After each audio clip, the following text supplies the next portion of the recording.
Together, growing in faith, changing communities.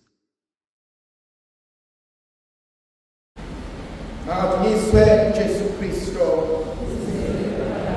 Mhlanje thina ngifisa ukuba kancane lelivangeli likaMateyu chapter 5 from verse 13 to verse 16. John chapter 8 verse 12 uJesu uthi mina ngikukhanya komhlaba. Olandela mina uyakuba ukukhanya abe nokukhanya okuphilisayo. Mathathu noma mane amaphuzu engifisa ukwabheka. Eyokuqala uthi nina ningusawoti womhlaba. Abantu mabaphile ngathi. Abantu mabalapheke ngathi. Impilo zabo azibe ngcono ngathi. Masibe ngabantu bethemba kubona.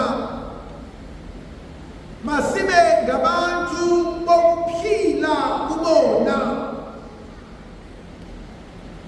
Uma ukudla kuduma ukufaka usawoti ukuze kudleke. Akuthi ukufika kwethu empilweni zabo kwenze umehluko. Akuthi ungenelela kwethu kwakhe kodwa kungabulali. Athi kepha uma usawoti sewuduma, uma usawoti ungasakwazi ukuyolisa, uma mina sengihlulwa inkonzo anginikeze yona uThixo, uma mina sengiba nephiciphici sengibalekela inkonzo nesabelo anginika sona uThixo, athi kuyokwenziwa njani? Muntu nomuntu unesabelo asinikwe uNkulunkulu. Umuntu nomuntu unomsebenzi awunikwe uNkulunkulu. Umuntu nomuntu unezimo ekumele azilungise azinikwe uNkulunkulu. Imndeni nemndeni inabantu uNkulunkulu ayivusayo kubona. Inabantu uNkulunkulu ayibusisa ngabo. Inabantu okwathi ngabo sisizakale. Kodwa uma seyidlula lenkonzo uthi uNkulunkulu usawoti uphonselwa phansi makethane unyathelwe ngezinyawo. Kunesistela mawehla uye la ezansi e-Asisi. Leli sistela ekuphuleni kwalo kwafika isigaba la sithola ama-challenges khona. Lacabanga kaningi ukuba liphume esigodlweni. Uthi usista ngelinye ilanga wayeseyigqokile zonke izinto zakhe wayifaka kule plastiki omnyama womgqomo kadonki. Eyitshela ukuba kwathi mabusa ibhasi lasekuseni lokuqala uthi ilona ayoligibela makadane agoduke aye ekhaya. Kodwa ngalobo busuku eseqoqile eselindele ukuvuka ahambe. Ebusuku kwafika izwi uthi wabona umbono kaKristu ethi yena sewufuna ukungishiya yini na? Athi ngikhathele ngiyahamba. Uthi uJesu kwafika into engathi ishaya ithini. Wathi kulungile uma ungishiya ungahamba kodwa impilo yakho iyokhenceza njengaleli thini, you will never find happiness. Zekeliso uqala lowo. Okwesibili kwenzeka la eClermont. Nkosikazi Thizani yakwaNgcobo ihlushwa umyeni wayo.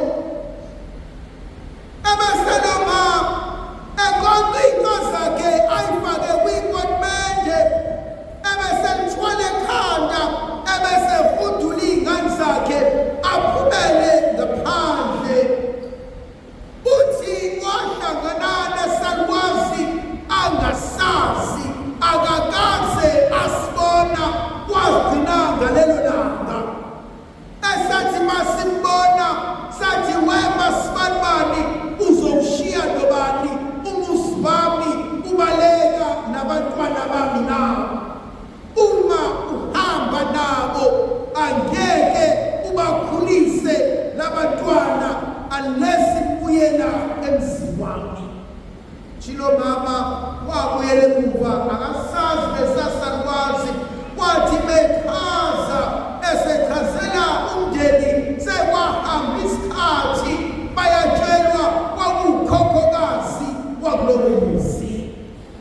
Khona le nkonzo engifuna ukuyisho, uma inhlula le nkonzo lesabelo uNkulunkulu anginikeza kona, hleze angiphuce wonke amagrasiya nezipho abekade engiphe zona. Khona abanye abantu babuka iy'mpilo zabo. Khona ukufika kukasibanibani empilweni yami okuthuthukisa impilo yami ibe ngcono. Kukhona eminye imizi othi buyibuka urealize ukuthi lo muzi kahle kahle uphethwe yilo nkosikazi. Lezipho nengcebo nakho konke okuhle uNkulunkulu ubaphe kona ngenxa yokwazana nalo muntu. Omunye uma esengcono,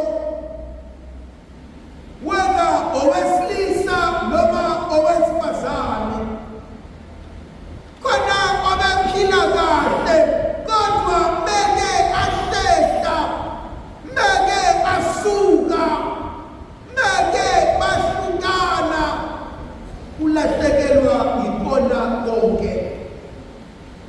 Khona ubhuti who lived a normal life, wathuthuka empilweni, wafundisa intombi yakhe, wayishada yaba ngcono kunaye, yahola kangcono kunaye.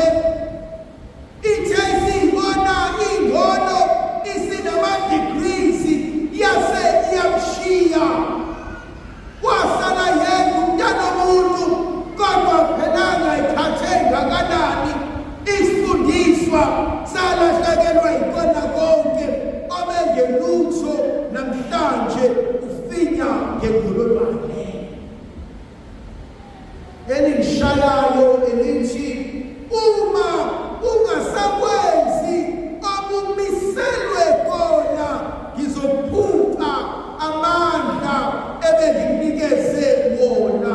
Uma ungasakwenzi obumiselwe kona, ngizoyithatha ibusiso zami. Elogcina lithi nina nikukhanya kwezwe.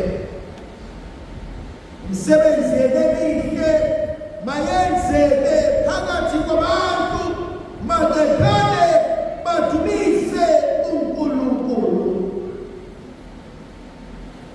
Abantu ababone sihamba kahle phambi kukaNkulunkulu. Abantu mababone senza kahle phambi kukaNkulunkulu. Mangabi khona oswelayo, wena unamandla